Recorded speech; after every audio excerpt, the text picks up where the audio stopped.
Hello and welcome to Bleeding Tree Gaming. My name's Amy, aka Warpfiend, and today we're going to be doing something a little different. I've got the resin casts of my speakers that I made for the Big Pig video recently. And what I'm going to do is I'm just going to show you how to prepare them, and I'm going to run a few tests because I've heard people say that they don't wash resin, and I've always done it. You know, you always get told about this mythical thing called mold release that's I'm sure they definitely use in the process, but I've never seen it myself and I've never particularly noticed much of a difference. I do often find that resin stuff has some kind of like glossy finish to it in places, and this can just cause paint to run off it when you're priming. So I'm going to show a couple of different methods of priming as well. Now the first thing I'm doing here is just getting all the flash off, and most of it you can just run your finger along the side and just brush it off. Now I'm taking a stiff bristled brush, you can use that as well, it's just as good. This would normally be the point where you take your clippers and clip all the minis off the frames. In this case I'm going to paint them on the frames, so I'm just going to leave them on there. Then you can use a hobby knife that's not too sharp because you don't want to cut through details on the resin, and just use it to clean up any little bits that are remaining.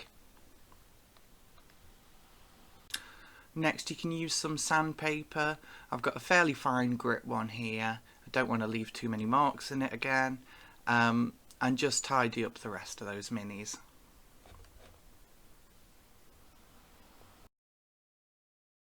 So this is my plan here. We've got 3 frames of 3 models.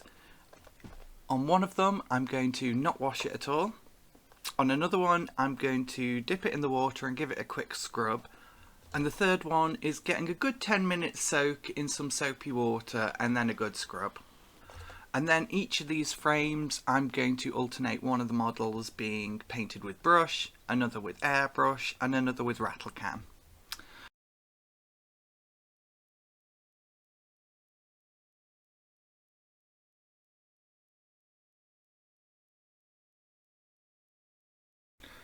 Okay, so we have them here, they've dried now, and what we're going to do is we're going to try basing one on each of them just with a brush and just some Vallejo black paint that I've got here. Just going to water it down enough that it flows, but I want it quite thick. And let's start on this one. This is the one that hasn't been washed at all.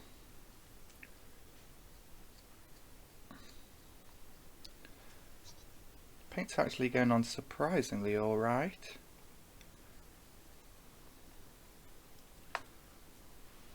I'm now going to leave it there.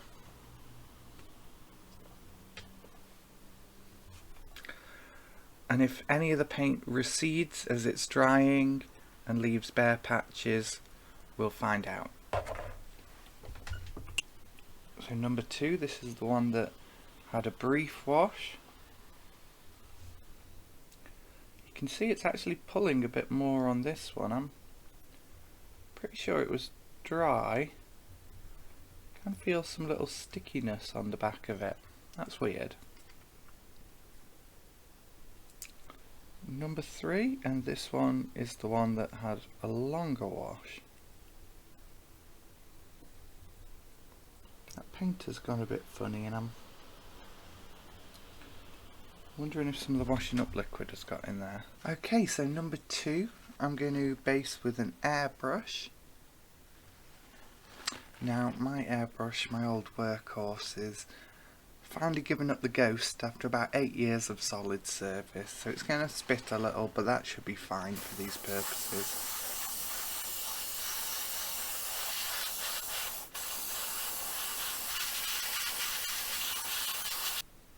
I'm now going to repeat the process with the other 2. And finally, the last 3 on all of them is going to get a coat with a rattle can.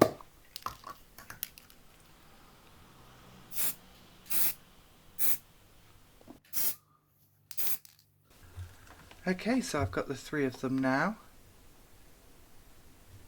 we look at them, the brush one has come out surprisingly good. Some of them, it's a little bit streaky, but with another coat that could be fine. The airbrush one has left a kind of grittiness to it, and this might be my malfunctioning airbrush. It's definitely the worst out of the three, and that goes across all of them, although I believe the one that didn't get washed at all has the solidest coats on. There's a little bit of streakiness actually on the rattle can one, which I didn't expect.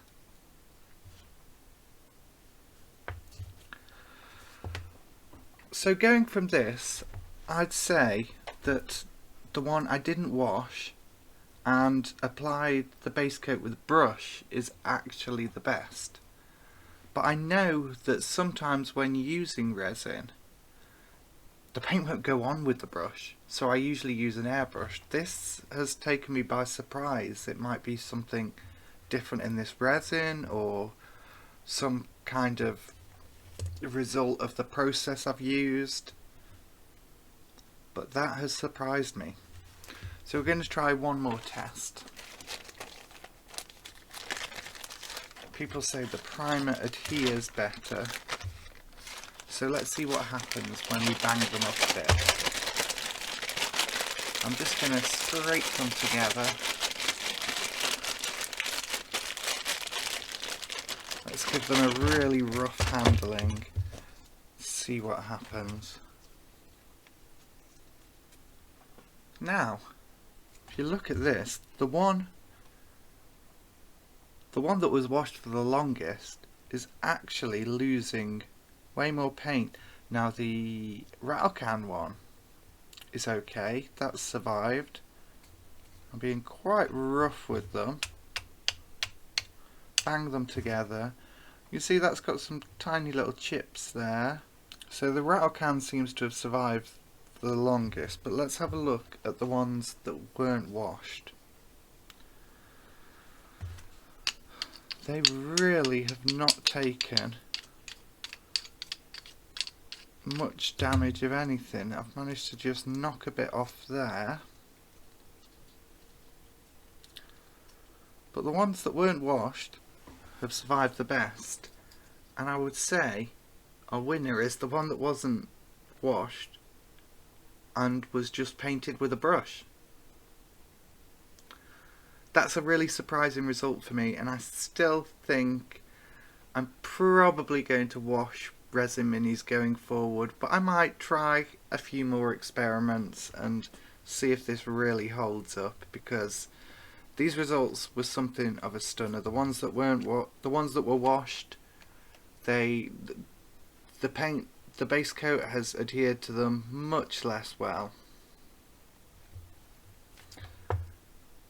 This one wasn't washed, and the brushed on paint has won it for me.